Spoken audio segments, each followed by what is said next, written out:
யார் இதை ஓதுவாரோ அவருடைய கவலைகள் நீங்குவதற்கு அது மருந்தாகும், அது அவர்களுக்கு விடுதலை அளிக்கும் என்று சொன்னார்கள். அப்போது ஒரு அரபி வந்து விட்டார். வெகு தூரத்தில் இருந்து வந்தவர். வந்தவுடன் அந்த பேச்சு மாறிவிட்டது. அல்லாஹ்வுடைய தூதரை பின்தொடர்ந்தே நான் சென்றேன். அதற்கு பிறகு சென்று ரசூல் ஸல்லல்லாஹு அலைஹி வஸல்லம் வீட்டின் அருகே வந்தபோது அவருடைய கவனத்தை திருப்புவதற்காக ஒரு சத்தமிட்டேன். ரசூல் திரும்பினார்கள். சஅதை பார்த்து கேட்டார்கள், சஅதை ஏன் பின்தொடர்கிறாய்? யா ரசூலல்லாஹ், ஒரு துஆவை சொல்லித் தருகிறேன், அது உங்களுடைய கவலைகளை நீக்கும் என்று சொன்னீர்களே, அந்த துஆ எது யா ரசூலல்லாஹ்? சஅத் அவர்களுக்கு அல்லாஹ்வுடைய தூதர் ஸல்லல்லாஹு அலைஹி வஸல்லம் சொன்னார்கள், என்னுடைய சகோதரர் யூனுஸ் மீன் வயிற்றிலே இருந்தபோது தன் கவலையை அல்லாஹ்விடத்திலே முறையிட்டு விடுதலை பெற்றாரே, அந்த குர்ஆனுடைய வார்த்தை தான் அது.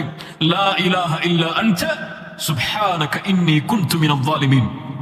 படைத்த இறைவனே, வணங்க தகுதியானவர் உன்னை தவிர வேறு யாரும் இல்லை.